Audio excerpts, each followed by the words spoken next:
Waouh! Contrac. Go, subtago.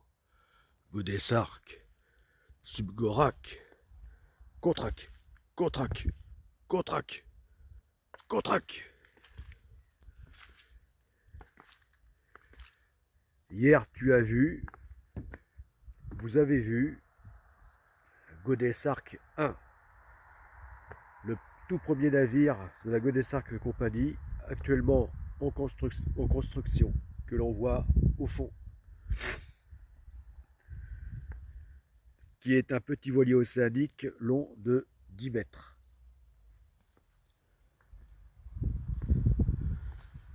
Que l'on voit ici. Hier, vous avez vu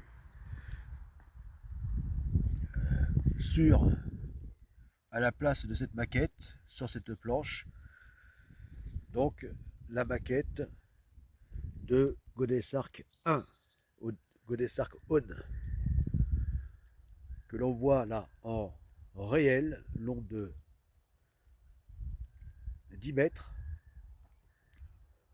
au début de sa construction, dont on voit la structure, et ici, non plus au 1/20e comme hier, mais au 1/400e. Voilà, ce qui donne une idée de l'échelle par rapport à Godessark 3. Par rapport à Godessark 3. Et Godessark 2, qui lui aussi pourra embarquer à bord de Godessark 3. Godessark 3, l'un des deux grands navires pour assurer, lors de la seconde phase, la Subgorak.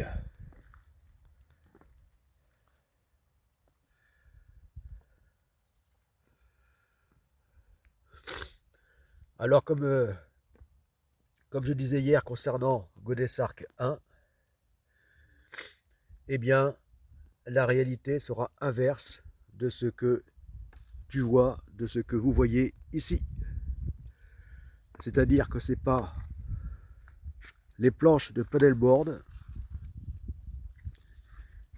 ici la planche Besonicototis, qui porteront les navires de la Godessark Compagnie, mais ce sera l'inverse évidemment, ce sera les navires de la Godessark Compagnie qui porteront les planches de paddleboard, ainsi que d'autres types de planches, hein.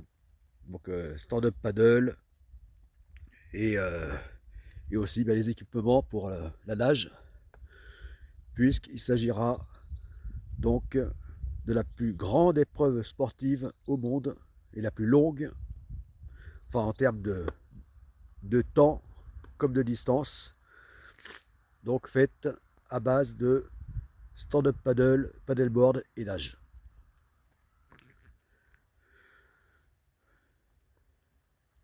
Ou tout type de sport nautique, pourvu que ça soit fait uniquement, exclusivement qu'à la force humaine, qu'à la force des bras et des jambes.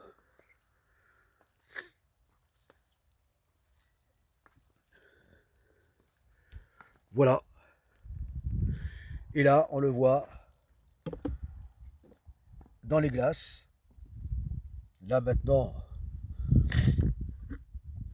faisant un peu moins froid, on voit que c'est la débâcle.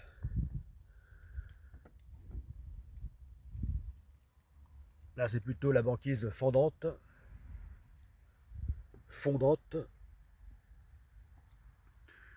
C'est bien la débâcle. Mais on voit Godessark 3 briser la glace. Parce que ce navire, en tant que navire hors norme, totalement hors norme, puisque navire à géométrie variable, articulé, gigantesque voilier, sera capable également de se transformer en brise-glace lorsqu'il aura nécessité d'avoir ses capacités,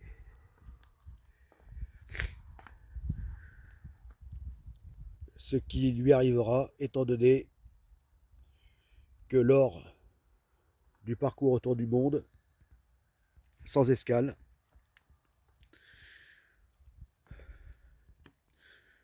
tout comme la première phase avec la Subtago et donc Godesarc 1,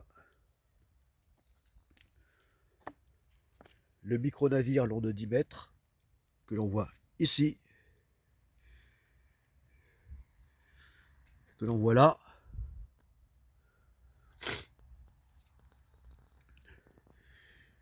eh bien, donc dès la première phase, qui sera le même parcours, en gros que lors de la seconde, avec la Subgorac. Donc cette grande épreuve, immense épreuve d'aventure sportive autour du monde, épreuve internationale, planétaire, lors de la seconde phase, eh bien, il s'agira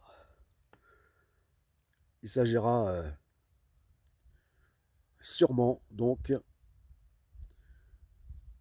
en tant que tour du monde sans escale, évidemment, de passer par l'hémisphère sud, c'est-à-dire contourner,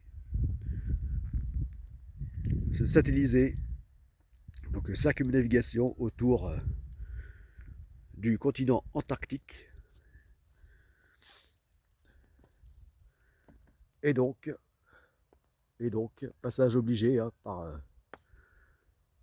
les océans pour faire le tour du monde sans escale, et donc eh bien, de passer à proximité des glaces antarctiques,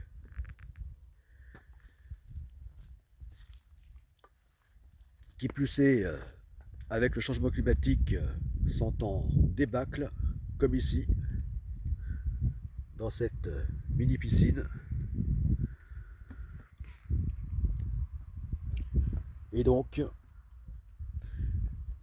aura affaire au gigantesque iceberg dérivant, iceberg tabulaire,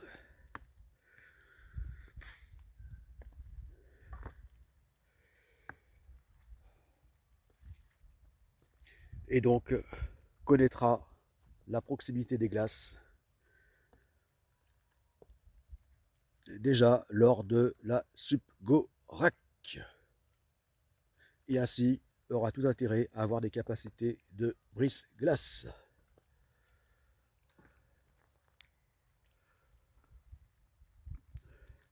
Voilà, donc là on voit un navire Godesarc 1, 10 mètres, à côté de Godesarc 3, 180 mètres.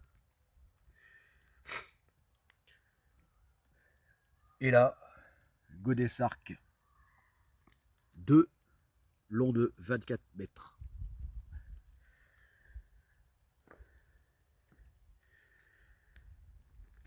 Qui lui servira aussi de base d'entraînement entre le Godesarc 1 et Godesarc 3. Entraînement donc à la Subgorac, et qui de ce fait, eh bien, lui aussi sera amené à fréquenter les glaces, la banquise, pour assurer un bon entraînement et être prêt donc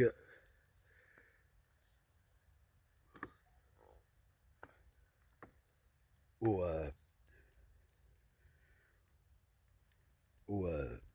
rude environnement de l'océan austral.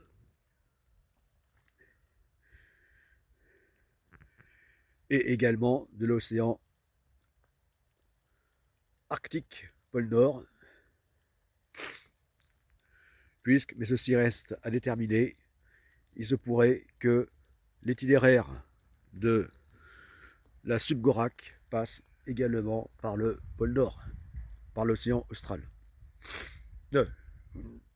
Bien sûr par l'océan austral, mais en plus, peut-être par l'océan Arctique. Mais bon, ceci reste à déterminer et dépendra tant des réalités climatiques que des réalités géopolitiques.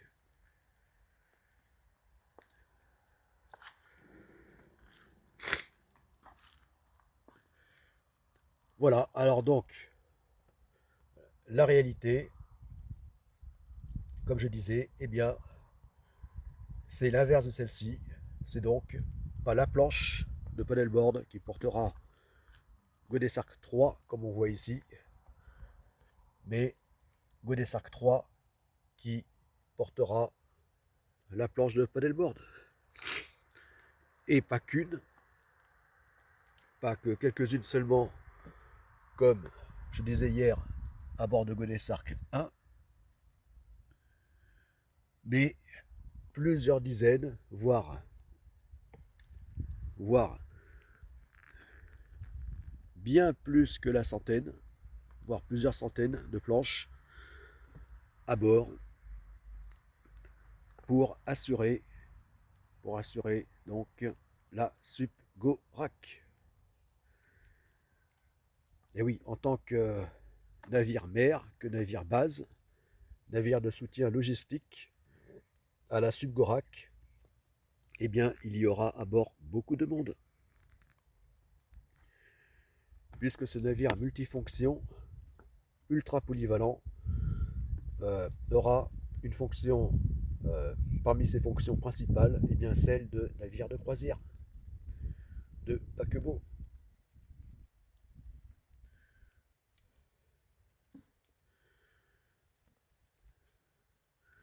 De méga yacht.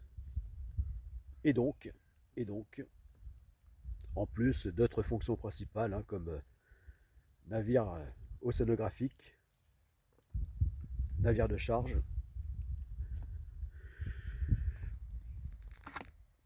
et autres, eh bien donc, il y aura beaucoup de personnes à bord, puisqu'ils pourront embarquer jusqu'à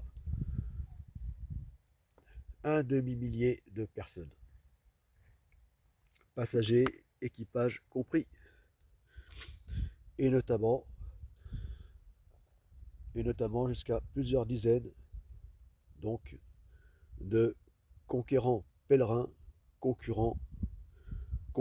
pèlerins, donc à cette grande aventure sportive autour du monde sans escale qui durera donc pas moins de 3 ans, 1200 jours.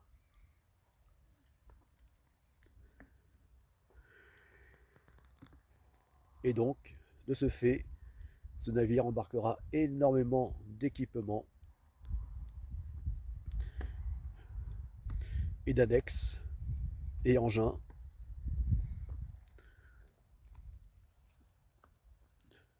de toutes sortes, dont évidemment pour la Subgorak un très grand nombre de planches de sport nautique et donc de paddleboard comme ici.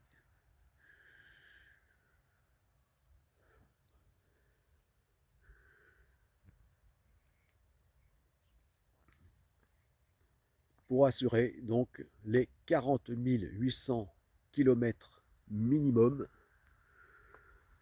que devra parcourir les concurrents, pèlerins dont je ferai partie. 40 800 km minimum donc pour confirmer le fait d'avoir parcouru le tour du monde, un véritable tour du monde à la force des bras et des jambes.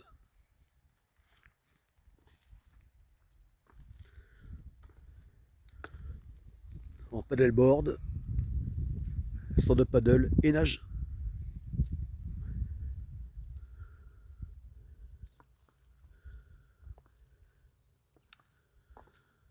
A plus, c'était Ulrich.